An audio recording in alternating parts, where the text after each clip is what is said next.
Volume 1, Chapter 35, 9th of June, 1944. The Flight into Egypt. My spirit sees the following scene. It is night. Joseph is sleeping in his little bed in his very small room, the peaceful sleep of a man after a hard day's honest and diligent work. I can see him in the dark room, because a thin ray of moonlight filters in through the window shutters left ajar, either because Joseph is too warm in the little room, or because he wants to be woken by the early rays of light at daybreak and get up at once. He is lying on one side and is smiling at some vision he sees in his dream. But his smile turns into an expression of anxiety. He is now sighing deeply, as if he had a nightmare, and he awakes with a start.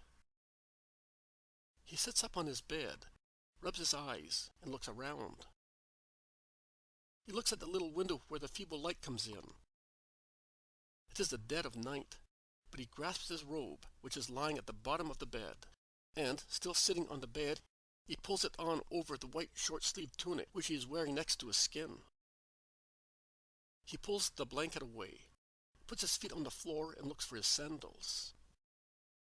He puts them on and ties them. He stands up and goes towards the door facing his bed, not the one at the side of his bed, leading into the big room where the Magi were received. He knocks very gently, a very soft knocking with the tips of his fingers.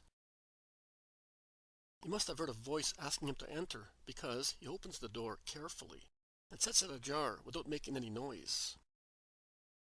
Before going to the door, he has lit a little one-flamed oil lamp and lights his way with it. He goes in. The room is a little larger than his own, and there is a low bed in it, near a cradle, with a night lamp in the corner, the flickering flame of which seems a little star with a soft golden light that allows one to see without disturbing any sleeper. But Mary is not sleeping. She is kneeling near the cradle in her light dress and is praying, watching Jesus, who is sleeping peacefully. Jesus is the same age as I saw him in the vision of the Magi, a child about 1 year old, beautiful, rosy, and fair-haired. He is sleeping with his curly head sunk in the pillow and a clenched fist under his chin. "Are you not sleeping?" Joseph asks her in a low, surprised voice. "Why not? Is Jesus not well?" "Oh, no. He is all right. I am praying. Later I will sleep." "Why have you come, Joseph?" Mary speaks, kneeling on the same spot. Joseph speaks in a very low voice, lest he should awaken the child, but it is an excited voice. "We must go away from here at once. It must be at once.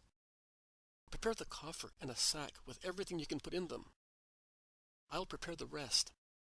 I'll take as much as I can. We will flee at dawn. I would go even sooner, but I must speak to the landlady." "But why this flight?" "I will tell you later. It's because of Jesus. An angel said to me, 'Take the child and his mother and escape into Egypt.' Don't waste any time. I'm going to prepare what I can." There is no need to tell Mary not to waste time. As soon as she heard Joseph mention an angel, Jesus, and flight, she understood that her creature was in danger, and she jumped to her feet, her face whiter than wax, holding one hand against her heart, completely distressed. And she began to move about, quick and agile, laying the clothes in the coffer and in a large sack which she placed on her bed, still untouched. Although she is disheartened, she does not lose her head. She acts quickly but orderly. Now and again, when passing near the cradle, she looks at the child, who is sleeping calmly. "Do you need help?" Joseph asks now and again, peeping into the room through the door ajar. "No, thank you," replies Mary every time. Only when her sack is full, and it is obviously very heavy, She calls Joseph to help her to close it and take it off the bed. But Joseph does not want any help. He prefers to do it himself, and he takes the long sack into his little room. "Shall I take also the woolen blankets?" asks Mary. "Take as much as you can. We will lose the rest. Do take as much as you can. Things will be useful because we will have to stay away for a long time, Mary." Joseph is very sad in saying so, and one can easily imagine how Mary feels. She folds her blankets and Joseph's, sighing deeply.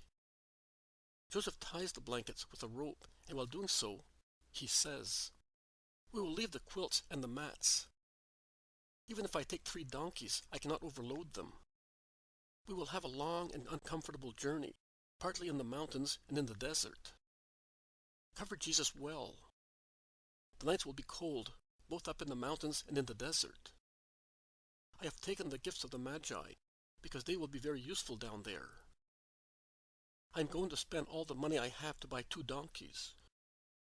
We cannot send them back, so I will have to buy them. I'll go now, without awaiting dawn. I know where to find them. You finish preparing everything." And he goes out. Mary gathers a few more things. Then, after looking at Jesus, she goes out and comes back with some little dresses, which appear to be still damp.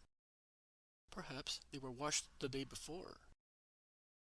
She folds them, wraps them up in cloth, and adds them to the other things.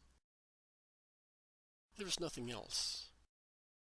She looks round, and in a corner she sees one of Jesus' toys, a little sheep carved in wood. She picks it up sobbing and kisses it. On the wood there are traces of Jesus' little teeth, and the ears of the little sheep are all nibbled. Mary caresses the thing without any value, a plain piece of light wood, which, however, is of great value to her, because it tells her of Joseph's love for Jesus, and speaks to her of her child. She adds it to the other things placed in the closed coffer. Now, there is really nothing else, except Jesus in his little cradle. Mary thinks she ought also to prepare the child. She goes to the cradle and shakes it a little to wake up the baby. But he whimpers a little, turns round, and continues to sleep. Mary pats his curls gently. Jesus opens his little mouth, yawning. Mary bends down and kisses his cheek. Jesus wakes up completely. He opens his eyes, sees his mother, and smiles, and stretches his little hands towards her breast. "Yes, love of your mummy. Yes, your milk. Before the usual time. But you are always ready to suck your mummy's breast, my little holy lamb." Jesus laughs and plays, kicking his little feet out of the blankets, moving his arms happily in a typical childish style, so beautiful to see. He pushes his feet against his mummy's stomach. He arches his back, leaning his fair head on her breast, and then he throws himself back and laughs, holding with his hands the laces that tie Mary's dress to her neck, endeavoring to open it. He looks most beautiful in his little linen shirt, plump and as rosy as a flower. Mary bends down, and in that position, looking through the cradle, as if for protection, she smiles and cries at the same time, while the child prattles, uttering words which are not the words of all little children. Among them, the word "mummy" is repeated very clearly. He looks at her, surprised to see her crying. He stretches one little hand towards the shiny traces of tears, and it gets wet while patting her face. And, very gracefully, he leans once again on his mother's breast.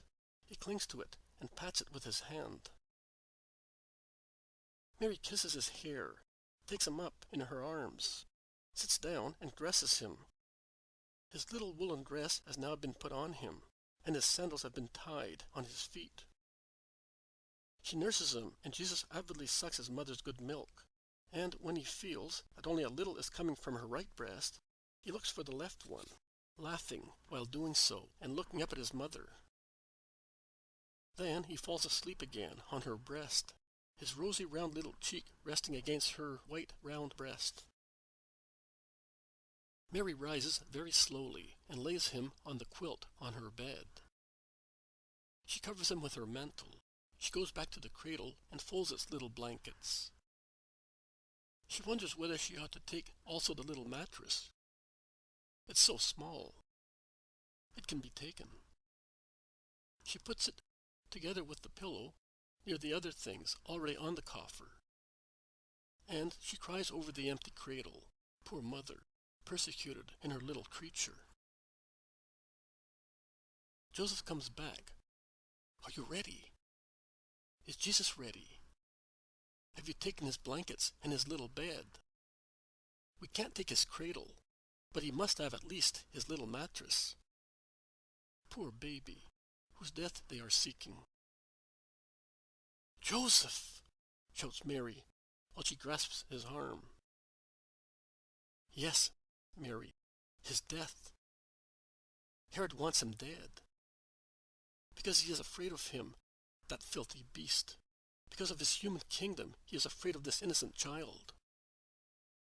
I do not know what he will do when he realizes that he has escaped. But we will be far away by that time. I don't think he will revenge himself by seeking him as far as Galilee. It would be very difficult for him to find out that we are Galileans, least of all that we are from Nazareth, and who we are precisely, unless Satan helps him to thank him for being his faithful servant. But if that should happen, God will help us just the same. Don't cry, Mary. To see you crying is a greater pain for me than having to go into exile. Forgive me, Joseph. I am not crying for myself or for the few things I am losing. I am crying for you. You already have had to sacrifice yourself so much. And now once again, you will have no customers, no home. How much I am costing you, Joseph. How much? No, Mary. You do not cost me. You comfort me. Always. Don't worry about the future. We have the gifts of the Magi. They will serve for the first days. Later, I will find some work. A good clever workman will always make his way. You have seen what happened here. I haven't got enough time for all the work I have. I know, but who will relieve your own sickness for your native land? And what about you? Who will relieve your longing for your home, which is so dear to you? Jesus. I have him. I have what I had there. And I, having Jesus, have my native land, in which I had hope up to some months ago. I have my God. You can see that I lose nothing of what is dear to me above all things. The only important thing is to save Jesus, and then we have everything. Even if we should never see this sky again, or this country, or even the dearer country of Galilee, we shall always have everything, because we shall have him. Come, Mary, it is dawning. It is time to say goodbye to our hostess and load our things. Everything will be all right. Mary gets up obediently. She puts on her mantle, while Joseph makes up a last parcel and goes out with it. Mary lifts the child gently, envelops him in a shawl, and clasps him to her heart. She looks at the walls that had given her hospitality for some months, and she touches them caressingly with one hand. Happy house, that deserved to be loved and blessed by Mary. She goes out. She goes through Joseph's little room, into the big room. The landlady, in tears, kisses her goodbye and, lifting the edge of the shawl, she kisses the forehead of the child, who is sleeping calmly. They then go down the outside steps. The first light of dawn enables them to see faintly. In the dim light, 3 little donkeys can be seen. The strongest is loaded with the goods and chattels. The other 2 are saddled. Joseph is busy fastening the coffer and bundles on the pack saddle of the first one. I can see his carpenter's tools tied in a bundle on top of the sack. After many tears and goodbyes, Mary mounts the little donkey, while the landlady is holding Jesus in her arms and kissing him once again. She then hands him back to Mary. Also, Joseph mounts after tying his donkey to the one loaded with the goods, in order to be free to hold the reins of Mary's donkey. The fight begins while Bethlehem, still dreaming of the phantasmagoric scene of the Magi, is sleeping peacefully, unaware of what is impending over it. And the vision ends thus. Jesus says, and also this series of visions ends thus. With the permission of exacting doctors, we have been showing you the scenes which preceded, accompanied, and followed my coming. And we did so not for their own sake, as they are well known, although they have been distorted by elements superimposed throughout centuries, always as a consequence of the mentality of man, who, in order to give greater praise to God, and are therefore forgiven, make unreal what would be so lovely to leave real. Such way of seeing things in their reality does not diminish my humanity or Mary's. Neither does it offend my divinity, or the majesty of the Father, or the love of the Most Holy Trinity. On the contrary, the merits of my mother and my perfect humility shine brightly, and so does the omnipotent kindness of the eternal Lord. But we have shown you these scenes in order to be able to apply to you and to other people the supernatural meaning derived from them, and give it to you as a rule of life. The Decalogue is the law, and my gospel is the doctrine that makes the law clearer for you and more loving to follow. The law and my doctrine would be sufficient to make saints of man. But you are so hampered by your humanity, it really overwhelms your souls too much, that you cannot follow my ways, and you fall, or you stop disheartened. You go on saying to yourselves and to those who would like to assist you, quoting the examples of the gospel for you, but Jesus, but Mary, but Joseph, and so on for all the saints, were not like us. They were strong. They were immediately comforted in their sorrow, also in the little sorrow which they experienced. They did not feel passions. They were already beings out of this world. That little sorrow, they did not feel passions. Sorrow has been our faithful friend, and it had all the most varied forms and names. Passions. Do not use a word wrongly by calling passions the vices which mislead you. Be sincere and call them vices, and capital ones in addition. It is not true that we did not know them. We had eyes to see and ears to hear, and Satan caused these vices to dance in front of us and around us, showing them to us with their heap of filth in action, or tempting us with his insinuations. But since we firmly wanted to please God, his filth and insinuations, instead of achieving the purpose intended by Satan, obtained the very opposite.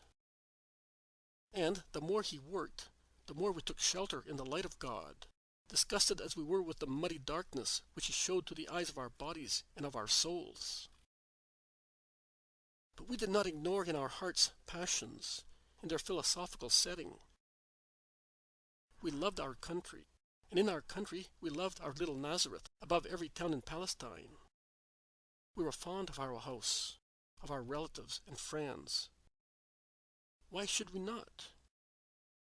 We did not become slaves to our feelings because nothing is to be our master except God. But our feelings were our good companions. My mother uttered a cry of joy when, after about 4 years, she went back to Nazareth and entered her house, and kissed the walls where her yes had opened her bosom to receive the Son of God. Joseph joyfully greeted his relatives and his little nephews, who had grown in numbers and in years. And he rejoiced when he saw that his fellow citizens remembered him, and they sought him because of his ability. I myself appreciated friendship, and because of Judas's betrayal, I suffered as for a moral crucifixion. And why not? Neither my mother nor Joseph ever placed more love for their home or their relatives before the will of God. And I never spared a word, if it was to be said, capable of drawing upon me the hatred of the Jews and the animosity of Judas. I knew, and I could have brought it about, that some money would be sufficient to subject him to me. Not to me, a redeemer, to me, a rich man. I had multiplied the loaves of bread, and if I wanted, I could multiply also money. But I did not come to obtain human satisfactions to anybody, least of all to the ones I had called. I had preached sacrifice, detachment, a pure life, humble positions. What kind of a master would I have been, and what just man, if I had given money to one of them for his mental and physical satisfaction, only because that was the means to keep him? Those who make themselves small are great in my kingdom. Those who wish to be great in the eyes of the world are not suitable to reign in my kingdom. They are straw for the beds of the demons. Because the greatness of the world is the antithesis of the law of God. The world calls great those who, by means which almost always are illicit, know how to get the best positions, and to do so, they use their neighbor as a stool on which they then climb, crushing him. The world calls great those who know how to kill in order to reign, and they kill materially or morally, and they usurp positions and countries and fatten themselves, bleeding both individuals and communities. The world often calls great criminals. No. Greatness is not to be found in criminality. It is in goodness, in honesty, in love, in justice. You can see which poisonous fruit your great ones offer you, fruit which they have picked in the wicked devilish garden inside them. I only wish to speak about the last vision and omit the rest, because in any case it is useless, as the world does not want to hear the truth concerning it.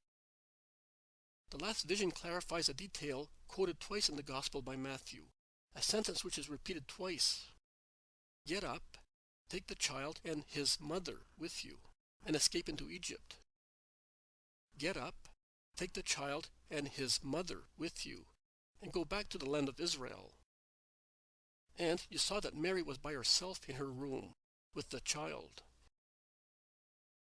Mary's virginity after her delivery and Joseph's chastity have been strongly denied by those who, being putrid mud themselves, are not prepared to admit that one like them can be as pure and clear as light.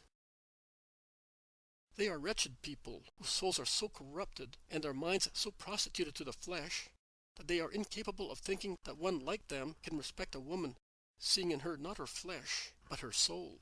Neither can they elevate themselves to live in a supernatural atmosphere, craving not for what is flesh, but only for what is God. Well, I wish to tell those deniers of the most beautiful things, those worms incapable of becoming butterflies, those reptiles covered with the slaver of their own lewdness, incapable of understanding the beauty of a lily, I wish to tell them that Mary was and remained a virgin, and that only her soul was married to Joseph, exactly as her spirit was united only to the Spirit of God, by whose deed she conceived her only Son, I, Jesus Christ, the only begotten Son of the Father and of Mary. This is not a tradition embellished afterwards, out of loving respect for the Blessed Virgin who was my mother. It is the truth and has been known since early times. Matthew was not born after centuries. He was a contemporary of Mary. Matthew was not a poor ignorant man brought up in a forest and likely to believe any idle story. He was a clerk in the taxation office. As you would say nowadays, he was an excise man, as we said then. He could see, hear, understand, and tell the truth from the false. Matthew did not hear things reported by third parties. He heard them directly from Mary's lips, to whom he applied for information, prompted by his love for his master and for the truth. I do not believe that those repudiators of Mary's inviolability will dare think that she may have lied. My own relatives could have given her the lie had there been other children. James, Judas, Simon, and Joseph were disciples together with Matthew. Therefore, Matthew could have easily compared their versions, had there been more than one account. But Matthew does not say, "Get up and take your wife." He says, "Take his mother." Before he says, "A virgin betrothed to Joseph," Joseph her spouse. Neither those repudiators of purity should tell me that it was a way of speaking particular to the Jews, as if to say, wife was a disgrace. No, deniers of purity. At the very beginning of the Bible we read, "He shall join himself to his wife." She is called companion up to the moment of the sensual consummation of the marriage, and afterwards she is called wife in various circumstances and in various chapters. And these are the expressions referred to the wives of the sons of Adam. And so Sarah is called the wife of Abraham. Sarah, your wife. And take your wife and your 2 daughters is said of Lot. And in the book of Ruth it is written, the Moabitess, the wife of Mahalan. And in the first book of the Kings it is said, Elkanah had 2 wives. And further on, Elkanah had intercourse with his wife, Anna. And later, Eli blessed Elkanah and his wife. And again in the book of Kings it is said, Bathsheba, the wife of Uriah, the Hittite, became the wife of David and bore him a son. And what do you read in the blue book of Tobias? What the church sings to you at your wedding, to advise you to be holy in your marriage. You read, "Now when Tobias arrived with his wife and his son," and again, Tobias succeeded in escaping with his son and with his wife.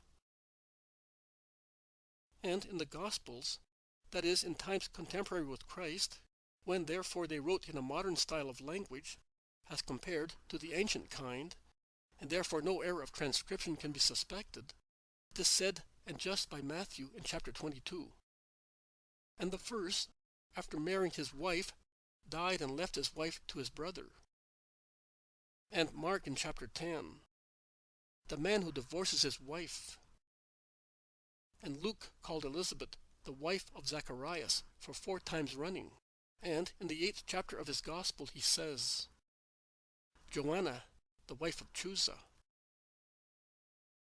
As you can see, this name was not a word banished by those who walked in the ways of the Lord. It was not an impure word, not being worthy of being uttered, and least of all written when there was a mention of God and of his wonderful work. And the angel, saying, the child and his mother, proves to you that Mary was his real mother. But she was not a wife of Joseph. She remained forever the virgin betrothed to Joseph. And this is the last teaching of the vision. And it is a halo which shines on the heads of Mary and Joseph, the inviolate virgin, the just and chaste man, the 2 lilies amongst whom I grew up, receiving only the perfume of purity. I could speak to you, little John, about Mary's grief at being torn away from her house and her fatherland, but there is no need for words. You understand, and you die of grief. Give me your sorrow. That is all I want. It is greater than anything else you could give me. It is Friday today, Mary.